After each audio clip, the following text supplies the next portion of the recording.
Hey folks, Chris Vandeviver here from WhyLogicProRules.com, the website that helps you get the most you can out of Apple's Logic Pro 10. Today, I want to do a brief walkthrough of flex pitch and some best practices when it comes to editing vocals specifically. Now, I've been meaning to do this video for a long time, but unfortunately there was a bug in the mix for a little bit. And that was when I or anybody else, probably in the same update range, would attempt to use flex pitch to edit notes. You'd be editing the notes, moving them around to hear what you're trying to correct, and suddenly the audio just drops out. And whatever you do, the audio didn't come back. That was a workflow killer, kind of made flex pitch impossible to use. But I'm happy to report that since the update of 10.4.3 a couple months back, this has been corrected.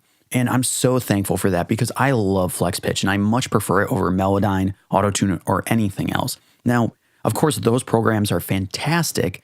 It's just, I love the interface of flex pitch. I think it's easy to work with, easy to look at. I love that it's native to Logic, so everything's streamlined and easy to use. Even with the updates of Melodyne in terms of ARA 2.0 and its tighter integration with Logic, I still love flex pitch more. So let's be real for a second. 99% of the time when we're thinking about pitch correction, we're thinking about vocals, lead vocals, backing vocals. Of course, we can use it for other things. Anything that's a monophonic signal, that is bass guitar, a guitar solo, one voice performing one note at a time. Unfortunately, at this time, flex pitch does not edit polyphonic material, which is many voices performing many notes at a time. A choir, a string section, a guitar chord. Even if those voices are all performing the same note, it just doesn't dissect it quite that well because there can be variations within the many voices. So monophonic vocals, perfect. That's why I love flex pitch. Let's dig into this. I have two vocal regions here. One is a vocal that I recorded over the weekend. Another is an Apple loop. Let's open flex mode by using Command F. You'll see a drop-down menu appear in the track header. And within that drop-down menu are different flex time algorithms. We're going to select flex pitch. Logic has now very quickly dissected the notes for this particular vocal performance. If I open the track editor using key Command E, we can see this visual alongside the piano roll. And number one, this is why I love flex pitch. I would posit that we're all pretty used to using the piano roll for writing MIDI. So it's just so awesome and smart, in my opinion, to have flex pitch mimic the piano roll, very easy visual, and the blocks look like MIDI blocks. It's just very easy, in my opinion. I love being able to see this. I love being able to see the waveform underneath the different blocks, because we can see down here that this particular vocal is way louder than the rest of these. Perfect. If I hover my mouse over a block, we have 6 different handles for different editing features. You have to pay big bucks for Melodyne or Autotune to be able to have this degree of editing features. And this is just built into Logic. It's just so awesome. Starting in the top left and right-hand corners, we have pitch drift. Sometimes a vocalist will need to slide up to a note or out of a note. You know, they aim to hit the note, but they don't quite get there. They're a little flat or a little sharp, and then they figure out what the note is that they're after right after they've started it. So that's an opportunity to correct that drift. You know, it's not a separate note necessarily. It's just flat or sharp. So by clicking and dragging on this handle up or down, you can easily move the drift up or down. Really brilliant. In the middle here, we have fine pitch, which is the pitch of the note itself. So you can drag this up or down.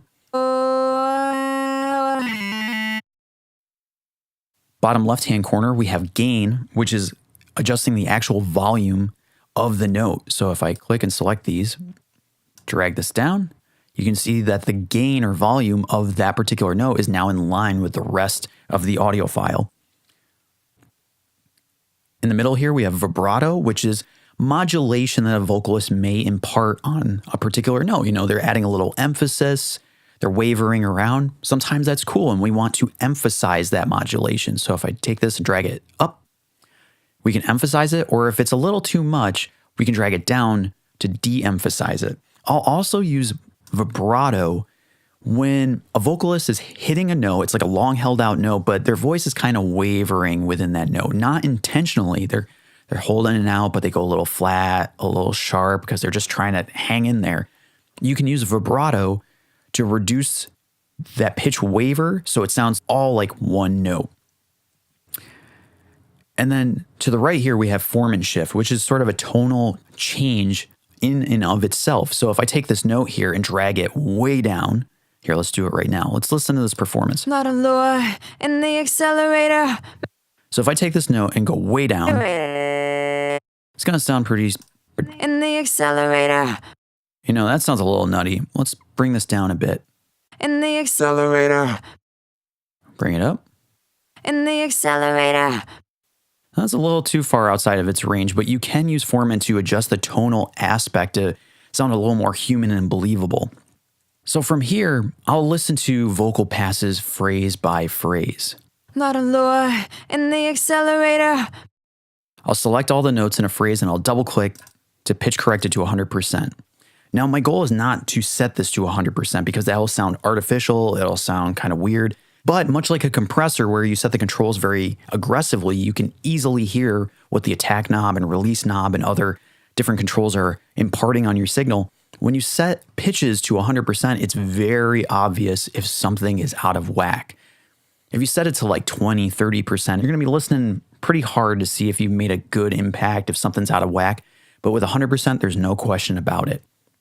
It makes it very easy. I would also set my mouse command click tool to the scissor tool. So key command T, go down to scissor tool, hold command and click on it. So now anytime that I hold a command button, I can chop up different notes very easily. So sometimes Logic will identify two notes that are close together as a single note. I don't know if it's just proximity or what, but sometimes you have to break them up and Logic didn't quite catch it. That's fine. The scissor tool is perfect for that.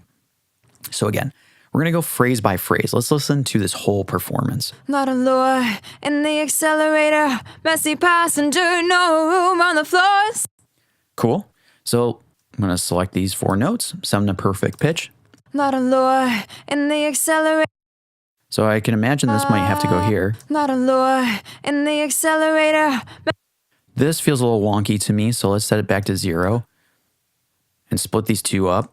It looks like it's the same note, but it might have been that pitch drift. Not a lower in the accelerator. So let's go backwards. Let's adjust this. Not a lower in the accelerator.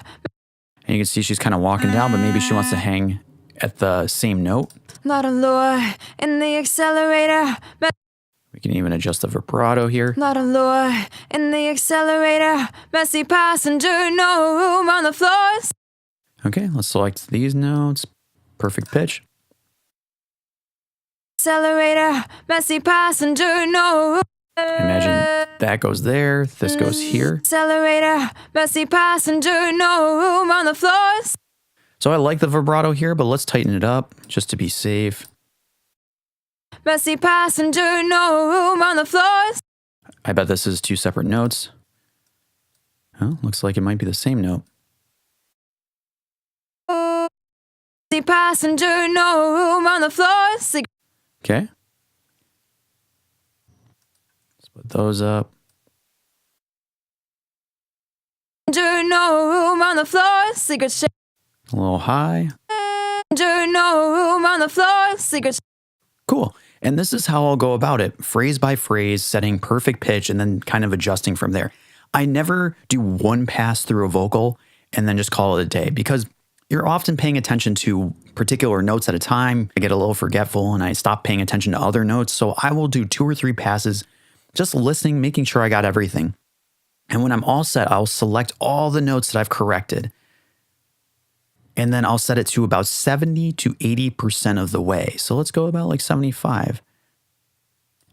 And the beauty of this is that it leaves some of the humanity in the vocals. If you set it to perfect pitch, it's going to sound artificial. It's going to sound not human, not real. Bring this down. But with that sort of leeway, if you're leaving humanity in there for this vocal performance to still sound like a person singing. Take a listen. Not a lure in the accelerator. Messy passenger, no room on the floors. It's that simple in my particular opinion. We can select these notes, drag down that gain. Get in here. Bring this down. Okay. No room on the floor. Secret. Cool. Now, admittedly, Flex pitch does have its glitches. I'm not going to skirt around that issue. In this particular case, we have no glitches. Sometimes you'll hear a pop or a click. I have found 90% of the time when a pop or click occurs and you don't want it there, just tune the other notes around that note. Seems to be that when notes are adjacent to each other and you tune this note and not that note, sometimes that can occur. That's a great remedy. In the case that it doesn't fix that, then I would go as far as to chop out a certain note, not out, but I would chop this note and I would tune this part, but say this is the note that's giving me troubles. I'll treat that separate. Sometimes you just don't tune it at all. Sometimes you use Melodyne, or the pitch correction plugin is a very easy way. You can use selection-based processing by using selection-based processing, throwing the pitch correction plugin on here, setting the correct note value, and then just applying the result. And then it'll bounce in place with those particular tuning. And then you can use Flex Pitch for the rest of the performance. But I love Flex Pitch. I think it's a fantastic tool. I think it's underrated, mostly because it was pretty rough around the edges when it was first introduced. But so much has been improved about Flex Pitch. I highly suggest using it. So I hope that was helpful to you. If it was, as always, I highly suggest subscribing to the YouTube channel, Why Logic Pro Rules, or subscribing to the website itself, whylogicprorules.com. Every week, I'm posting new posts, new material to help you get the most you can out of Apple's Logic Pro 10. Thanks so much.